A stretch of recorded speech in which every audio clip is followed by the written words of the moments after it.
Hi friends, welcome back to my channel. ఈరోజు healthy and tasty carrot హల్వాని ఎలా చేసుకోవాలో చూపించబోతున్నాను. ఈ క్యారెట్ హల్వా చాలా రుచిగా ఉంటుంది, సింపుల్గా చేసుకోవచ్చు, హెల్త్కి చాలా మంచిది.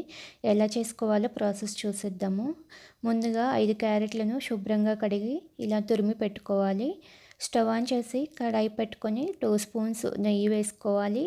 నెయ్యి వేడైన తర్వాత జీడిపప్పులు, సన్నగా తరిగిన బాదం పప్పు వేసుకొని దోరగా ఫ్రై చేసుకొని కలర్ చేంజ్ అయిన తర్వాత ప్లేట్లోకి తీసుకోవాలి.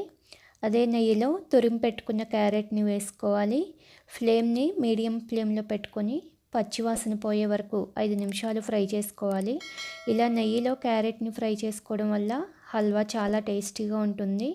క్యారెట్ ఫ్రై అయితే మంచి వాసన వస్తుంది.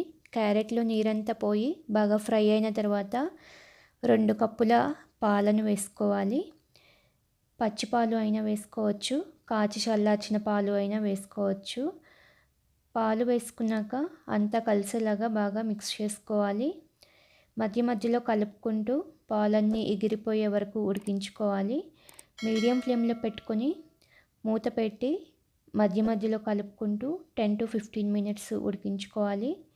చూడండి, పాలన్నీ ఎగిరిపోయి బాగా దగ్గర పడింది. క్యారెట్ కూడా బాగా ఉడికింది. ఇలా దగ్గరగా అయిన తర్వాత 3 కప్పుల క్యారెట్ తురుముకి 1 కప్పు పంచదార వేసుకొని బాగా కలుపుకోవాలి. పంచదార స్వీట్నెస్కి తగ్గట్టుగా యాడ్ చేసుకోవచ్చండి. పంచదార వేసుకున్నాక కొంచెం లూజ్ అవుతుంది. ఇది మళ్ళీ దగ్గర పడే వరకు మీడియం ఫ్లేమ్లో పెట్టి ఉడికించుకోవాలి.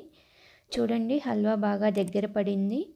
ఇలా బాగా దగ్గర పడిన తర్వాత 1 స్పూను యాలకుల పొడి, 1/2 కప్పు మిల్క్ పౌడరు, 1 స్పూన్ నెయ్యి వేసుకొని అంతా కలిసేలాగా బాగా మిక్స్ చేసుకోవాలి. మిల్క్ పౌడర్ బదులుగా మీ దగ్గర పచ్చికోవా ఉంటే కోవా కూడా వేసుకోవచ్చు. మిల్క్ పౌడర్ వేసుకున్నాక మరొక 5 నిమిషాలు కలుపుతూ ఉడికించుకోవాలి.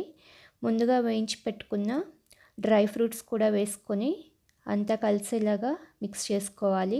డ్రై ఫ్రూట్స్ వేసుకున్నాక 2 నిమిషాలు ఉడికించుకోవాలి. ఎక్కడా కూడా తడి లేకుండా బాగా ఉడికించుకోవాలి. అంతేనండి, టేస్టీగా, హెల్దీగా, ఎమ్మీగా క్యారెట్ హల్వా రెడీ అయింది. పిల్లలు కొంతమంది క్యారెట్ డైరెక్ట్గా తినడానికి ఇష్టపడరు కదా, అలాంటి వారికి ఇలా హల్వాలా చేసి పెట్టండి, చాలా ఇష్టంగా తింటారు. ఈ హల్వాని దేవునికి ప్రసాదంగా కూడా పెట్టవచ్చండి. ఈ హల్వాని మీరు కూడా చేసుకొని మీకు ఎలా వచ్చిందో కామెంట్ చేయండి. మీకు ఈ వీడియో నచ్చితే లైక్ చేయండి, మీ ఫ్రెండ్స్కి, రిలేటివ్స్కి షేర్ చేయండి. మన ఛానల్ని సబ్స్క్రైబ్ చేసుకోండి. Thank you for watching.